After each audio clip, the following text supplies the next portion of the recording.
નમસ્કાર વિદ્યાર્થી મિત્રો, ક્વેશ્ચન નંબર 33, ફ્લેમિંગનો ડાબા હાથનો નિયમ લખો અને આ સિદ્ધાંત પર કાર્ય કરતા કોઈ પણ બે વિદ્યુત ઉપકરણના ઉદાહરણ આપો. 2 માર્ક. ફ્લેમિંગનો ડાબા હાથનો નિયમ. તો આ નિયમની પહેલા તો ઉપયોગિતા તમને ખબર હોવી જોઈએ કે આ નિયમ કઈ જગ્યાએ વપરાય છે. તો ભણી ગયા મિત્રો, ચુંબકીય ક્ષેત્રમાં પ્રવાહધારિત વાહક તારમાંથી વિદ્યુત પ્રવાહ પસાર કરતા એ વાહક તાર પર બળ લાગે છે. એ બળની દિશા નક્કી કરવા માટે ફ્લેમિંગના ડાબા હાથના નિયમનો ઉપયોગ થાય છે. એટલે નિયમનો ઉપયોગ કઈ જગ્યાએ થાય છે? જો કે ચુંબકીય ક્ષેત્રમાં પ્રવાહ ધારણ કરેલો છે તેવો પ્રવાહધારિત વાહક તાર પર લાગતા બળની દિશા ફ્લેમિંગના ડાબા હાથના નિયમની મદદથી નક્કી કરી શકાય છે. તો હવે આપણે આ નિયમ આપવાનો છે. નિયમ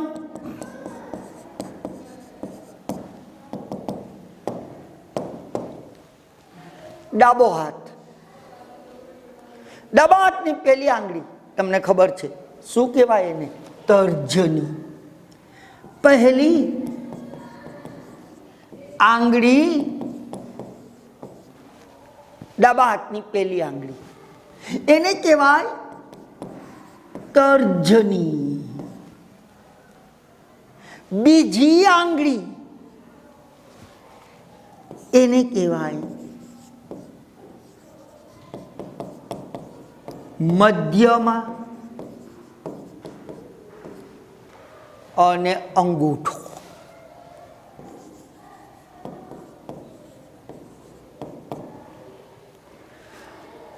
ડાબા નિયમ લખવાનો છે. ડાબા હાથની પહેલી આંગળી તર્જની, બીજી આંગળી મધ્યમાં અને અંગૂઠો પરસ્પર લંબ રહે તેમ ગોઠવો. ત્રણેય એકબીજાને લંબ હોવા જોઈએ. ત્રણેય જેમ ક્યારે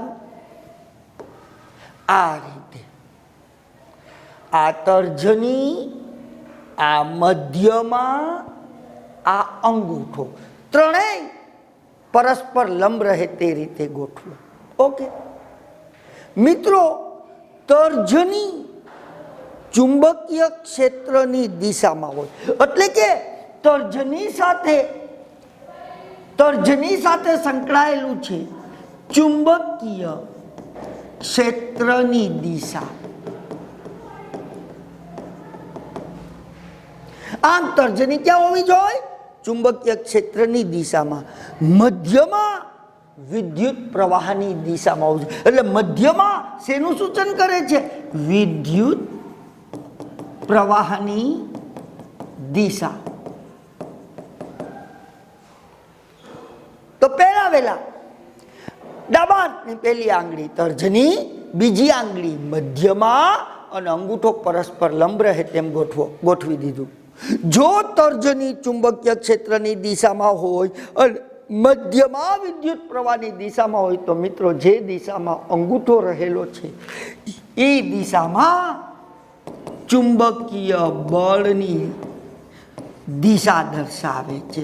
યાની કે અંગૂઠાની દિશામાં ચુંબકીય બળ લાગે છે ને વાહક એ દિશામાં ગતિ કરશે.